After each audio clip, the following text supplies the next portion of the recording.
It ain't the left side or the right side, then it must be the fin side. It ain't the left side. Welcome, ladies and gentlemen, to another episode of On the Fin Side. Make sure you follow our show on YouTube, Spreaker, iTunes, and Stitcher, as well as on Facebook and Twitter. I'm Paul Pickett, and today we're here with NFL draft prospect from the UTEP Miners and tight end fullback Kent Taylor. Kent, thank you for joining us today, man. How you doing? I'm doing good, man. I appreciate you having me on. Hey, we're glad to have you here. I know you're going through a crazy process right now. I know everything's got to be busy as heck for you guys. Tell our listeners a little bit about who you are, where you come from. So I'm originally from Tampa, Florida. I played at a school in high school called Land O'Lakes High School, and I was rated the number one tight end in the country coming out of high school, and then went to Florida and ended up transferring to Kansas, and then I graduated, and I went to UTEP for my final year. Now, you said you're from Tampa, and just I got to ask you about this. My understanding is your father played for the Tampa Bay Bucks? He did. He played from 86 to 94 for the Bucks, so that's why we live in Tampa, and because he just decided to stay here when his playing career was over. So I've got to ask, I know you said you transferred from Florida to Kansas, and then after you graduated, you went to UTEP. What drove that transfer process? I know a lot of times when you look at a prospect for the draft, you see one school, maybe two, and I know you've got three on your resume. What do you want folks to know about that whole process there?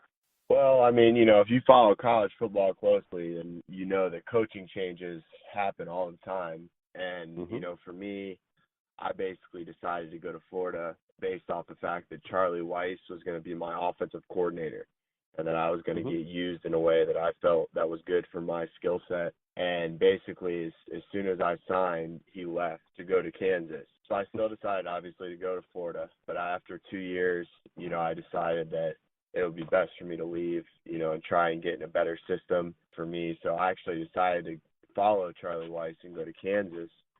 And basically, because of the transfer rules, D1 to D1, you got to sit out a year. Well, in that sit-out year, basically, he got fired. So then the next year they brought in a guy from Texas A&M, which was, a real spread-heavy team. And, we didn't really use the tight end much.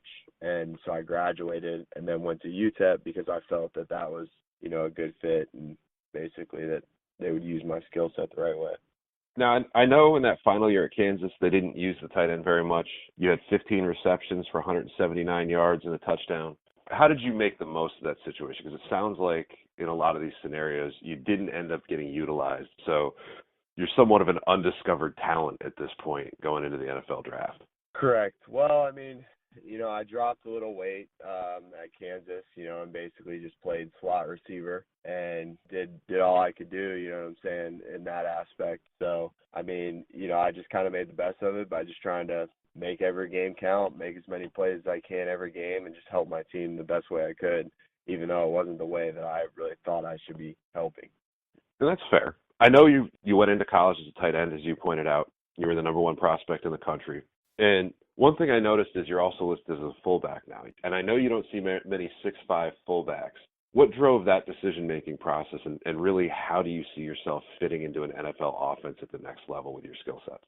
I think that I'm somebody that I can block and catch the ball. So, I mean, I think that I can be used as someone who, is a mismatch on, linebackers and safeties. And, I'm definitely not scared to block anybody. I like to block. I welcome blocking. And so, I mean, I think a lot of tight ends nowadays, they just want to be big receivers, which I do love to catch the ball and score touchdowns, but I also love blocking people. You definitely can't put a premium on tight ends that actually enjoy blocking these days. I know some evolution of the tight end position takes folks away from doing that. You even see a few folks out there that it's basically they treat the tight end as a receiver only. So I know a lot of folks will like hearing that you enjoy blocking. I know we're predominantly a show that focuses on the Dolphins, even though we cover the rest of the NFL. And I know Miami has the number one blocking tight end in the NFL now, Anthony Fasano. So who did you model your game after, knowing that? One guy that I really like to watch and that, I think is similar to me is Greg Olsen. Mm-hmm. We're just similar sizes. Even facially we look kind of similar. So, that's one guy that thought. Another guy that I thought that I had a similar game to is Jordan Cameron, which I think he actually played for the Dolphins for a little bit. But, I mean, he's another one that I think has similar things that I do. Now, I know a number of teams have probably reached out and expressed some interest. I know every year we hear about some of the questions that players get asked. I don't want you to name any names when you say this, but throughout this process so far, what's the strangest question that you've got from an NFL representative? The strangest question I've ever got? Well, it really wasn't a strange question. It's really just, like, how much, like, in-depth they go. Like, I mean, like my high school principal, like, even, like, I was talking to him and he told me that, schools teams had contacted him, like, just asking, like, about my character and what kind of kid I was and things like that. So I guess it was more kind of like not necessarily like weird questions. It was more just like how much they go in depth. Yeah, I was going to say they definitely seem to get more and more thorough with the background checks every year. When you look at the next level, we talked a little bit about the fact that you're an undiscovered talent. What are some of the goals that you've set for yourself? Well, I mean, first and foremost, make a 53-man roster. I think that's got to be, your number one goal. And then, after that, I think, that your second goal has just got to be, to go in there and do the best you can every day, to be the best player you can every day.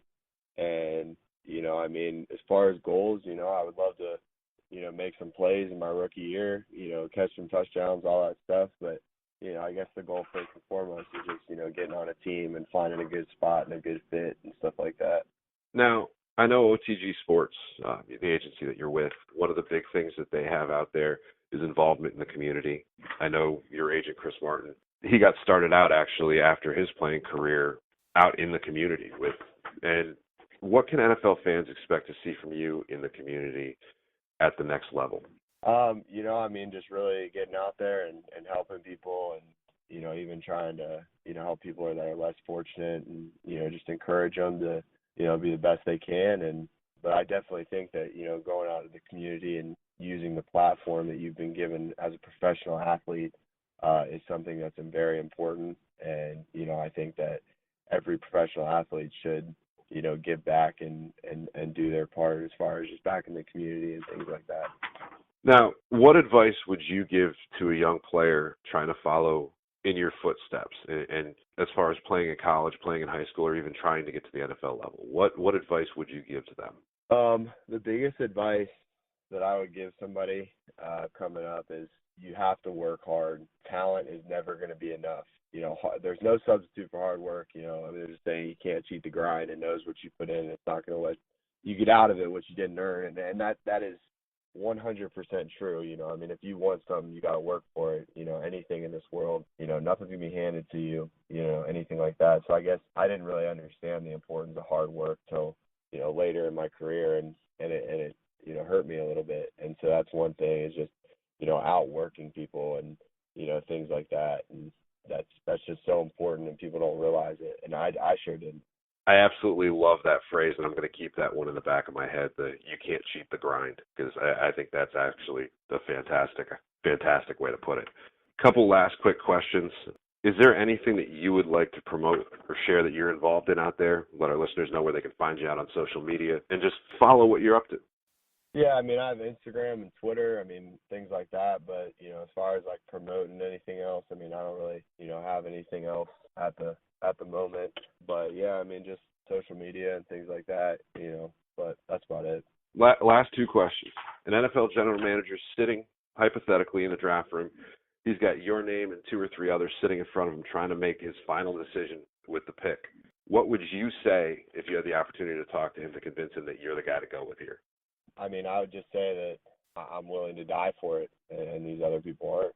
I'm going to leave everything, and not a lot of people are willing to do that, to be honest with you. So, obviously, I think my skill set speaks for itself, but as far as mentally, I think I've come a long way, and I'm a lot mentally tougher than I ever have been. That's for sure. Fair enough. Final question for you here. You roll up to a red light in your car. You've got your iPod or your phone plugged into your stereo. It's blaring a song. You've got it on shuffle. That song ends. The next song that comes up, what's the one song in your phone or iPod or whatever that you pray doesn't come up and come blasting through those stereos while you're sitting there with your windows down? Oh man, I would probably say the song "Call Me Maybe." I downloaded that, and sometimes when it's shuffling through, it'll skip through that one, and that's not really something I listen to anymore. So that's probably the one. All right. Well, fair enough. Hey, Kent, I really appreciate you joining us today. For those listening out there, make sure you follow us out there on Spreaker, YouTube, Stitcher, iTunes, and more. And on behalf of myself, on behalf on the fin side, if it's not on the right side, it's not on the left side, it is on the fin side. Solo D, take us home. It ain't the left side or the right side, and it must be the fin side. It ain't the left side or the right side, and it must be the fin side. Listen, Dolphins fans across the land all tuning in to see what Brian, Cat, and Paul about to do again.